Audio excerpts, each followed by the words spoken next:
Citizens, it's that time. You are officially in the Alert Zone. Welcome to the Alert Zone TV. I'm the Wizard Uncle James. I would love for you to become an active citizen of the Alert Zone. You guys and girls already know how to do that. So, first off, I want to say shout out to the state of Ohio. I am in the state of Ohio tonight shooting this video. Also, I want to say this. Practice your Second Amendment rights. It is not illegal under the Constitution here in America. Since it's a worldwide movement, wherever you live, practice self-preservation as a human, number one. But number two, whatever legal rights you have to protect yourself, practice them. Believe me, sometime a knife can get you out of a sticky situation. Believe it or not. So let's get on into it. First off, shout out to, I think it's Steel and I know MC8 of Gangster Chronicles podcast. Shout out to Tariq Nasheed, because I happened to be watching the episode today and they mentioned something that I want to expunge on about trains being hit full of guns back in the days. And I wanted to preference that with how law enforcement arms criminals. And a lot of us don't understand this. You know, nowadays, when we hear about black on black crime, it's Chicago. Chicago means black, okay? I asked the question when I first hearing about this Chirac and all that. Wait a minute, if these dudes and chicks supposed to be so poor, where the fuck they getting all these guns from? There's not that many houses being broken into where guns are being stolen. That many gun shops are not being broken into. How do you have all these illegal guns on the street? And it made me think back in New Orleans, in old school New Orleans. For those of you who know, if I live to see the end of August, I'll be 45. I'm not ashamed of my age.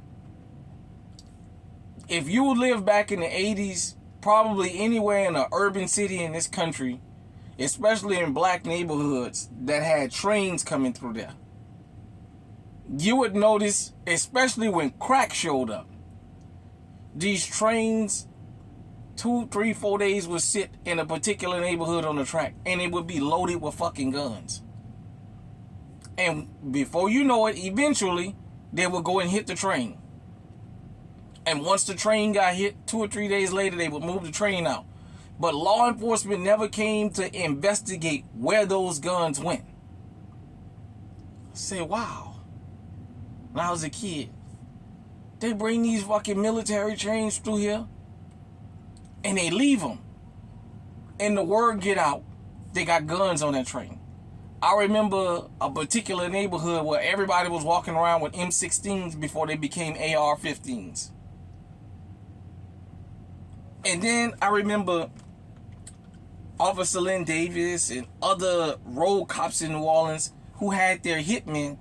They would give them stolen police firearms. They would report police firearms stolen.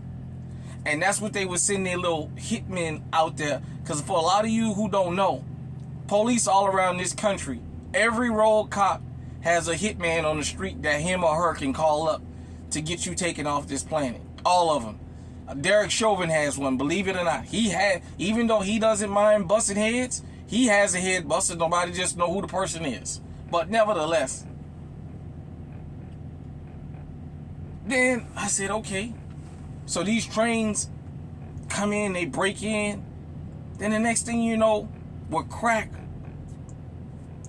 automatic Uzis, Mac 10s, Mac 11s, Tech 9s, AK-47, all these high-powered weapons showed up. But dudes wasn't buying them on the street and they wasn't buying them in the stores.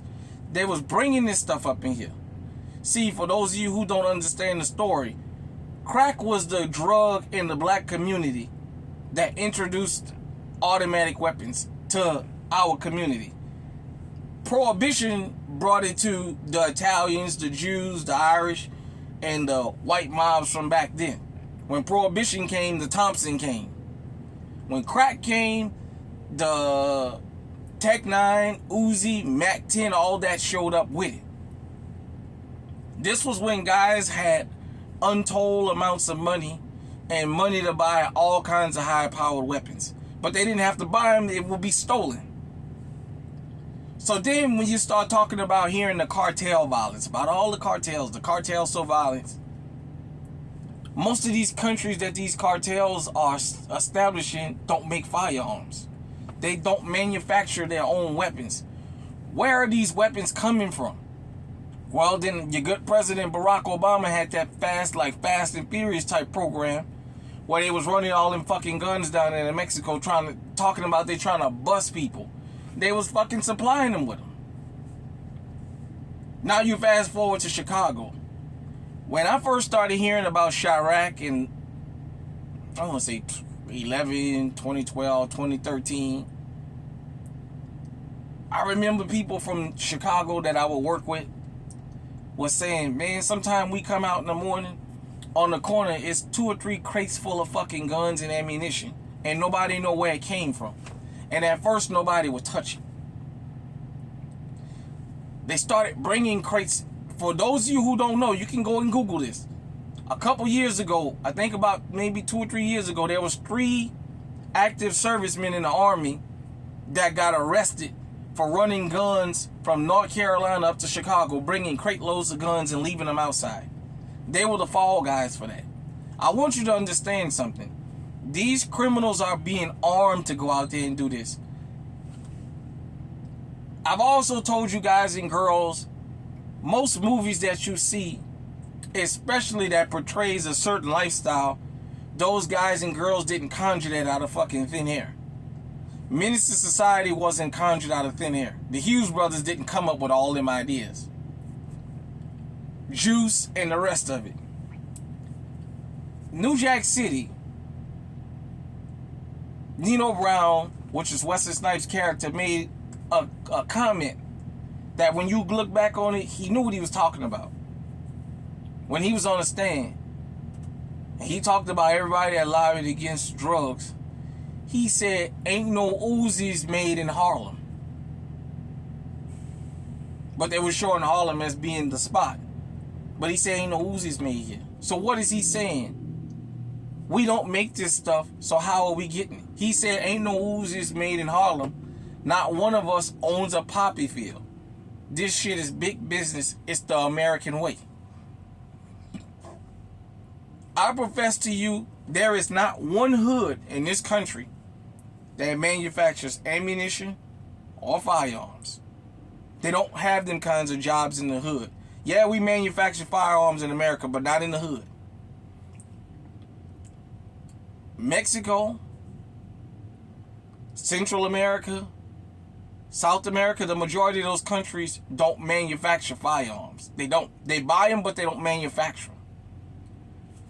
We don't manufacture these firearms, but how are these criminals getting that?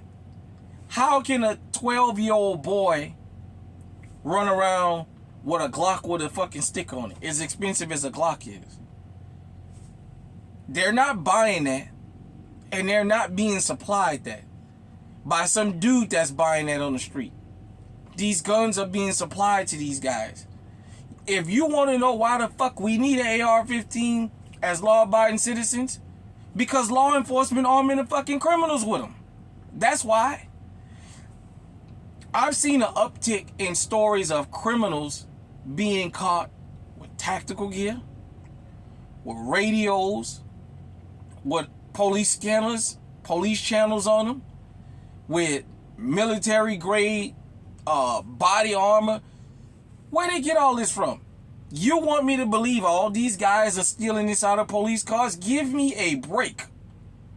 This stuff is being supplied to these criminals. And I'm going to say this, because I'm thinking about doing another video about, you know what, I'm going to hold on to that.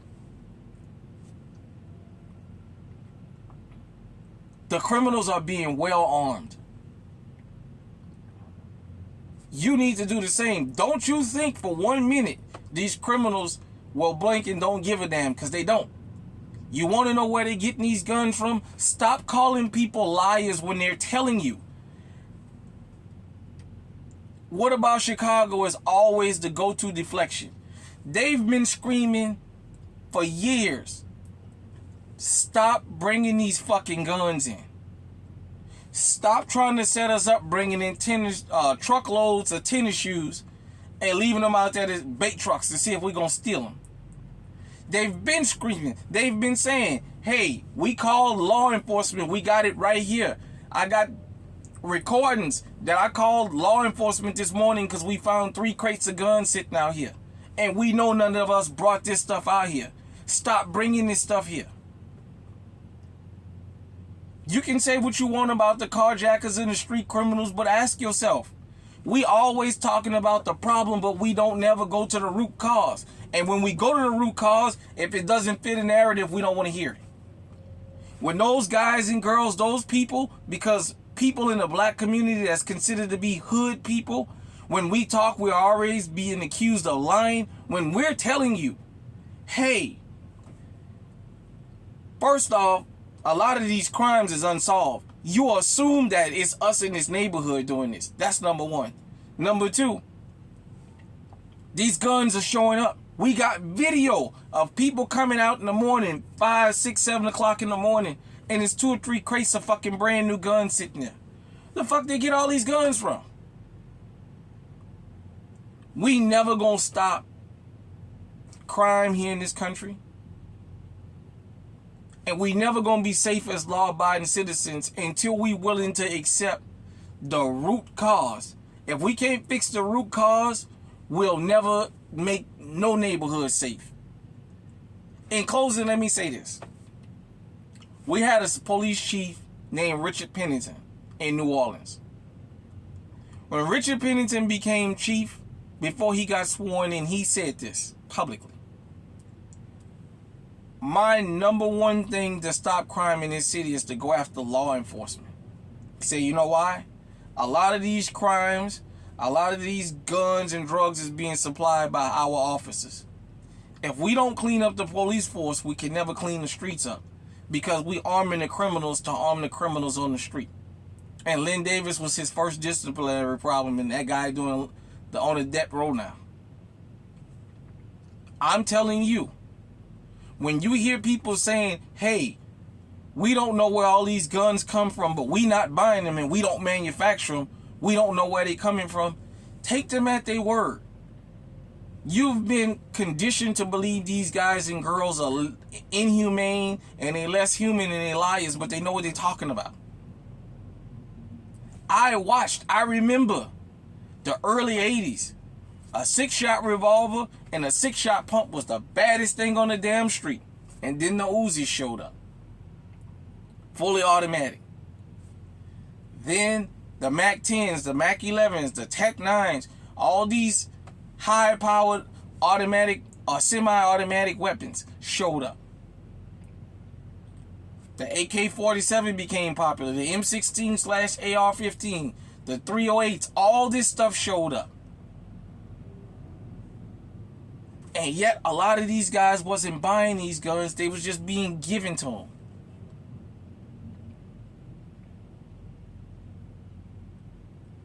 We're not anti-law enforcement, but I'm telling you, listen to Unc. I know what I'm talking about. I was out there. I know what I'm talking about. I know what I'm talking about. A lot of these law enforcement officers is supplying these guys and girls with these fucking firearms out here because they got their hands knee deep in it. Search the internet if you don't believe me. You have to take my word.